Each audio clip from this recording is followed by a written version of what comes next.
परभणीमध्ये गेल्या अनेक दिवसांपासून होत असलेल्या मुसळधार पावसामुळे जवळपास 10 ते 15 मंडळात अतिवृष्टी झाली आहे। त्यामुळे शेतकऱ्यांचं अतोनात नुकसान झालंय। सोयाबीन, कापूस पीक हे आडवं झालंय।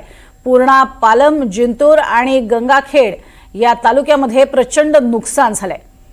एकीकडे आपण बघितलेलं आहे या संपूर्ण भागामध्ये कायम दुष्काळी परिस्थिती आणि आता मात्र ओला दुष्काळाची परिस्थिती। अधिक माहिती घेऊया दिवाकर माने यांच्याकडनं। दिवाकर, अक्षरशः पिकं जी आहेत ती सडलेली पाहायला मिळत आहेत, काय अधिक माहिती?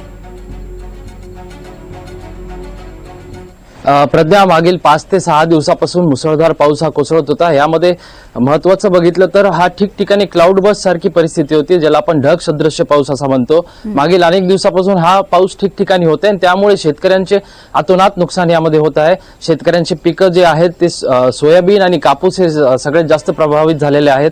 त्यामध्ये आपण बघितलं तर काल पालकमंत्री मेघना बोर्डीकर असेल किंवा गंगाखेडचे आमदार असतील किंवा स्थानिकचे राहुल पाटील आमदार असतील, यांनी पाहणी करायला सध्या सुरुवात केली आहे। पण प्रशासनातर्फे अद्यापही कुठलीही पंचनामे करण्याचे आदेश देण्यात आलेले नाही। तर शेतकरी सध्या वाट बघतात की कधी आम्हाला मदत भेटेल, काही आर्थिक मदत भेटेल का, कारण त्यामध्ये पुराचं पाणी जे आहे ते शेतकऱ्यांच्या घरात आलेलं आहे। तर अजूनही बघितलं तर पाणी सध्या शेतामध्ये आहे।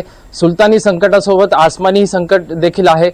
पिकांवर रोगराई पसरण्याची परिस्थिती आहे। त्यामध्ये तर येलो मोझॅइक हा रोग सोयाबीनवर झाला आहे आणि एकंदरीतच बघितलं तर मोठा नुकसान या शेतकऱ्यांचं झालं आहे। म्हणून ते आर्थिक मदत आम्हाला पोहोचावी आणि तात्काळ पोहोचावी अशी मागणी करत आहेत। त्यासाठी आज जिल्हाधिकारी कार्यालयात हे निवेदन देण्यासाठी शेतकरी संघटना, विविध शेतकरी संघटना हे येत आहेत आणि शेतकऱ्यांना कुठेतरी तात्काळ राज्य सरकारने मदत करावी आणि ओला दुष्काळ जाहीर करून ही मदत द्यावी अशी मागणी त्यांची आहे। प्रज्ञा, नक्कीच आणि दिलासा मिळावा शेतकऱ्यांना अशी अपेक्षा आहे।